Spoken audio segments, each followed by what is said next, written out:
Right, if you've read my review, you'll know I'm trying to answer the tricky question today: what actually is the best smartphone out there? And if you've read all of my review, spoilers, you'll know that I didn't really come up with a firm answer on that. Certainly, Apple's contribution to the discussion at the moment is the iPhone 14 Pro and the iPhone 14 Pro Max. So yes, they are indeed very good phones. The only real difference between these two phones is the screen size. So you've got a 6.1 inch screen here, 6.7 inch screen here.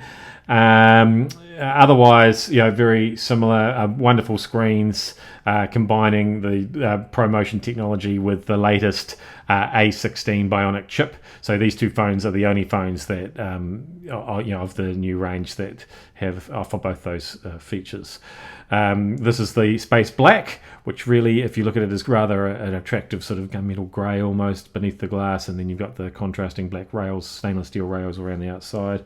Meanwhile, how can you not love the deep purple, this new colour from Apple, which is not like in-your-face purple like there's an iPhone 14 base model that comes in a sort of a much more purple colour, whereas this is not that. This is much more subtle, and you can also get an ink-coloured case for it as well. But yeah, let's turn this phone around and have a look at some of the other new features here. So I'll show you, this is the always-on display.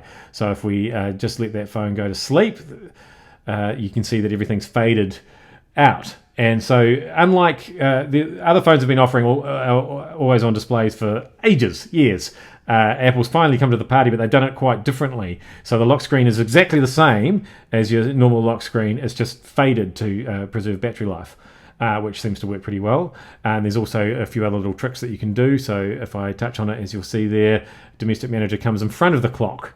So yeah, you can do that with portraits on your lock screen, and there she goes behind it again. And as you can also see, there are new widgets and things on the lock screen. We can fire off our music there. And if we open up the phone, you'll see the much talked about dynamic island appear at the top. So this is, we don't have the notch on the phone anymore for these Pro models. We've got a cutout around the camera and the face sensor. And that's the face sensor that you see blinking there. It's only because it's camera to camera. Don't worry about that. You don't normally see that. But yeah, so with that that dynamic island, if we long press it, there, you'll see that same widget that we had in the lock screen come up. So you can control whatever's playing, whether it's your music, your podcasts. I found this actually is a really good way to manage your phone calls as well. So, sometimes you've got to, open an email or look at a website or something while you're on the phone. And then getting back to the phone call to manage your phone call can be a bit tiresome. But that phone call will always be up in the dynamic island, and you can just bring it up the same way. So if we just get rid of that one, you can see that if we do a short press on there, that actually goes straight to the app.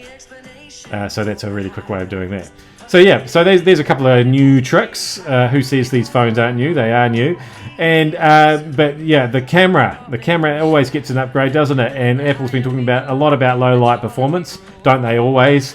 But let's see just how good the cameras on these phones perform by doing what I always like to do: take you inside the camera. Okay, so what I've done here is I've lashed both the iPhone 14 Pro and the Pro Max together. So I'm inside both phones at once.